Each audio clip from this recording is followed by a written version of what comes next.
Ang ating paksa, mahal kong mga kaibigan, ay wala iba kundi ang tamang panahon para umibig ay ngayon at hindi bukas. Yan ang ating paksa na pag-aralan kung kaya tayo po ay patuloy na magsubaybay hanggang sa tayo po ay makatapos. Opo, mahal kong mga kaibigan, ang ating paksa yan nga po, ang tamang panahon para tayo'y umibig ay ngayon at hindi bukas. Marami pa rin mga tao ngayon, mahal kong mga kaibigan, ang nagsasabing, mag-ipon muna kami ng maraming pera ngayon at pag kami namatay, saka namin idodonate sa charity. Yan po ang mga sinasabi ng mga ibang mga tao. Mahal kong mga kaibigan, bakit hihintayin pa natin tayo ay mamatay bago tayo mag-donate o magkaloob ng pera para sa mga nangangailangan? Ang panahon na dapat tayong tumulong ay ngayon. Yung nakaraan ay tapos na po yun. Pero ang ating pinag-usapan ay ngayon. Ngayon ang panahon na dapat tayo tumulong, umibig at magmahal sapagkat ngayon nangangailangan ang mga tao. So mahal kong mga kaibigan, dapat ngayon na tayo ay malakas pa at buhay pa, ipadama na natin yung ating pagmamahal at pagmamalasakit sa ating kapwa, para maranasan po natin yung tunay na kaligayahan ng nagbibigay. Di po ba? Ay kung tayo patay na at yung pera natin ay dinonate sa charity, naramdaman po ba natin ang kaligayahan na tayo ay nakapagbigay, nakapagpasaya? Hindi na, sapagkat patay na tayo. So ang kailangan natin, mahal kong mga kaibigan, ay ngayon na tayo'y buhay pa. Kung mayroon naman talaga tayong kapasidad na magkaloob na tayo. Kung mayroon tayong pagkakataong maipadama yung ating pagmamahal at pagmamalasakit, ipadama na natin ngayon.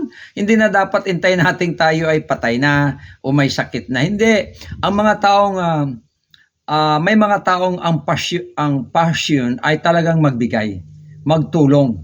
Talagang nasisiyahan sila niyan. Talagang hindi may pagkait sa kanila yung karapatan nila sapagkat doon sila maligaya eh. Kaya't ang mga taong marunong magmahal at patuloy na tumutulong at nagbibigay, itong mga taong masaya. Yan ang mga taong masaya. They are always on the highway of happiness. Siya rin ang mga malulusog ang katawan sapagkat wala silang problema. Lagi silang masaya sapagkat nakakapasaya sila. Okay, alam niyo mga kaibigan, yung ikaw ay makapagpasaya sa isang tao ay napakalaking bagay na po yun. Yung ikaw ay nakapagpapasaya. Okay? Dahil nakikita nila ang kasiyahan ng kanilang tinulungan. Kaya lumulusog din ang katawan nila dahil sila ay nagkakaroon ng inspirasyon sa buhay. May kasabihan po na it's better to give than to receive. Totoo po yun. Alam nyo, mas gusto kong ako'y nagbibigay kaysa ako ang tinutulungan. Ibig sabihin, pag ako'y tinulungan, talagang kapuspalad ako. Pero pag ako'y nagkakaloob, ibig sabihin pinagpapala. Ginagawa akong daluyan ng pagpapala ng Panginoon. Okay? So, mas gusto ko na yung ako ang nagbibigay. Halimbawa, yung mga may sakit, tinutulungan yan. Yung kapuspalad, tinutulungan yan. Ay ayaw ko yung ganon. Gusto kong ako ang tumutulong. At kung gusto mong maranasan yung ganon, ipag-pray natin sa Panginoon na tayo'y maging channel of blessing. At makikita po nyo, mag-i-enjoy po kayo sa buhay. May kasabihang, do your giving while you are living. Tama po yun. Do your giving while you are living. Sapagkat kung patay na nga tayo, ay hindi na tayo makapagbigay. Okay? Habang tayo'y buhay, magbigay tayo para makita po natin kung saan napunta pa yung ating naitulong. Kasi kung tayo magbibigay sa charity, hindi naman masama yon. Pero kung magbibigay tayo sa charity, patay na tayo bago magbigay, alam ba natin kung saan pupunta ang pera? Kung minsan, hindi na natin alam kung saan napunta ang pera. Pero kung tayo'y buhay, pupunta ka sa isang lugar na mahirap ang mga tao, marami ka namang pera, magbili ka ng maraming bigas at i-distribute sa mga tao, makikita mo kung gaano sila kasaya. Hindi po ba? Ganon ang ibig sabihin ng banal na kasulatan. Kaya may kasabihan pong, do not leave it for tomorrow what you can do today. Huwag nating hayaang ipabukas kung ano ang magagawa mo ngayon. Kasi bukas, hindi natin alam. Kaya ang sabi sa Proverbs 21:3, boast not thyself of tomorrow, for ye know not what the day may come. Huwag nating ipaghambog daw ang bukas sapagkat hindi natin alam ang ilalabas ng ibang araw. Ang ngayon, alam nating tayo buhay, bukas hindi natin alam. Life is so uncertain, kaya dapat ay ang sabi nga, huwag nating ipabukas yung kaya nating gawin ngayon. Yan po ang ibig kong sabihin. Mahal kong mga kaibigan, basahin natin ang sinabi ng Balagsatan sa Proverbs chapter 3, verse 27 up to 28. Ganito po ang ating mabasa sa English. Whenever possibly can, okay, do good to those who need it. Never tell your neighbors to wait until tomorrow if you can help them now. Wow! Yan pong sinabi ni Haring Solomon. Okay? Kung kayo ay makapagbigay, posible makapagbigay, o di kayo gumawa ng mabuti, gumawa na kayo ngayon. Huwag nang hintayin bukas kung ano ang may bibigay mo ngayon. Okay? Yan po ang kasabihan. Isa pang kasabihan ay ganito. Aanin pa ang damo kung patay na ang kabayo. Totoo po yun. Kung patay na yung tutulungan mo, aanin pa, hindi na rin matatanggap ng patay. Wala nang pakiramdam, hindi na ma-appreciate ang binigay mo. So habang siya ay buhay at marunong pang kumilala sa nagbigay, magbigay ka na. Dahil tayo po ay iniligay ng Diyos sa mundong ito para tayo ay maging channel of love, maging channel of material blessing, sapagkat tayo po ay channel of blessing. Aanhin pa, ang sabi nga, aanhin pa ang pera at tulong mo kung patay na ang kaibigan mo. Totoo po yun. Patay na eh. Sabi mo, ay, saka na lang ako magbibigay, next week na lang. Pero hindi mo alam, ang buhay ng taong yun pala'y patay na. Maraming nangyayaring ganon. So ang pinaka-the best na ikaw ay magbigay at magpakita ng iyong pagmamahal ay ngayon at hindi bukas. Ang payo ko lang sa lahat ng mga taong nakikinig ngayon, hanggat maaari ay ipakita natin ang ating pagmamahal, yung ating pagmamalasakit sa ating asawa. Yan. Hindi natin alam kung kailan siya atakihin sa puso. Hindi natin alam kung saan siya maaksidente.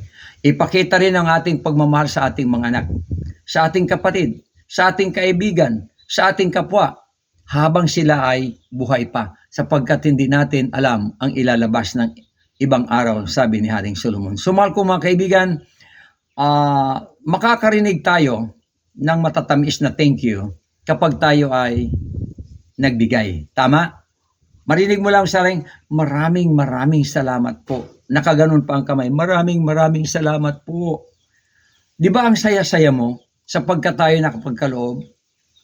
Mararamdaman mo talaga yung kasiyahan habang ikaw ay nabubuhay.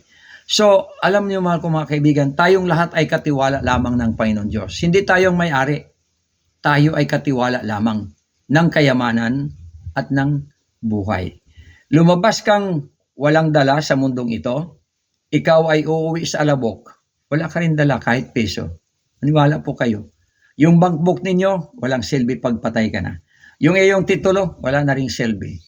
Lahat walang silbi. Mamamatay ka na walang dala kahit peso. At wala ka na rin pakaramdam at ang iyong wisdom ay wala na rin.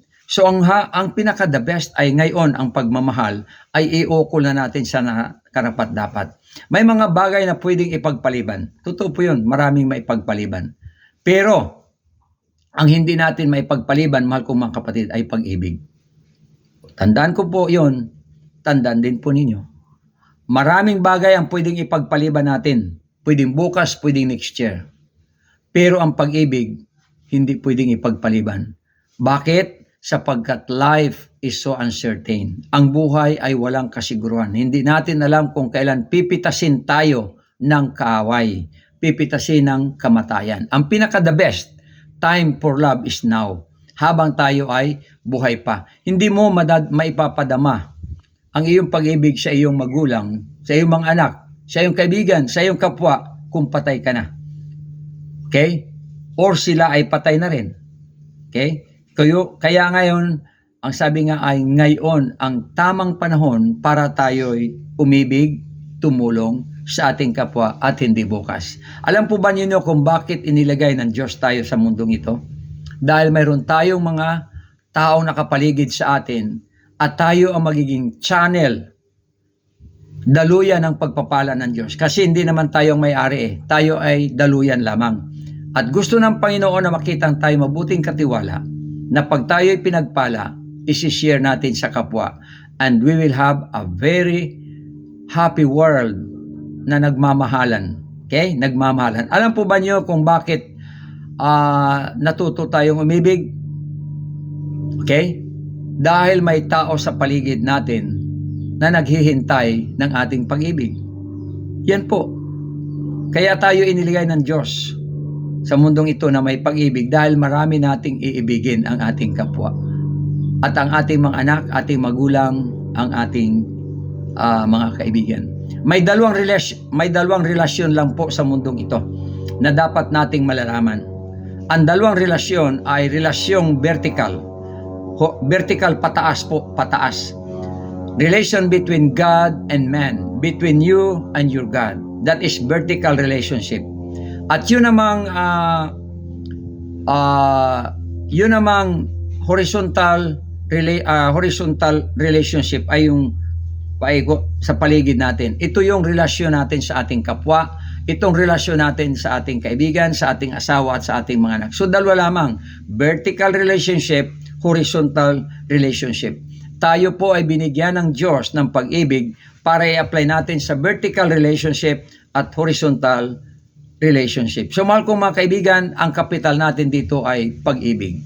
May kasabihan po na it takes only a lot of love before a man became a devil. Ulitin ko po ang Proverbs na ito. It takes only a lot of love before a man became a devil. Kailangan lamang mawala ang pag-ibig ng tao sa Diyos at sa kanyang kapwa bago siya ay maging isang dyablo. Kasi ang dyablo ay hindi umiibig sa Diyos at ang gusto iwasakin ang sangkatawan. So mahal ko mga kaibigan, hindi ko na po pakahahabaan sapagkat alam kong mahaba na po yung aking mensahe. Maraming salamat po at patuloy kayo na sumubaybay sa ating mensahe na ina-upload ko po. Ano po? Tayo po ay pangsamantalang yumuko sa isang maikling pananalangin. Dakila po naming Diyos. Maraming salamat po sa inyong pahayag ngayong umaga. May tanim ng malalim sa aming puso't isipan at ito'y aming maisagawa sa aming kapwa at gayon din sa inyo. Pagpalain ng bawat isa na nakinig at nakarinig ng aking mensaheng ito. Hiniling namin at pinasalamatang lahat alang-alang sa aming tagapagligtas na si Jesus. Amen. Amen. Okay? Bye-bye mahal ko mga kaibigan. Next time again. See you again next time. Bye-bye.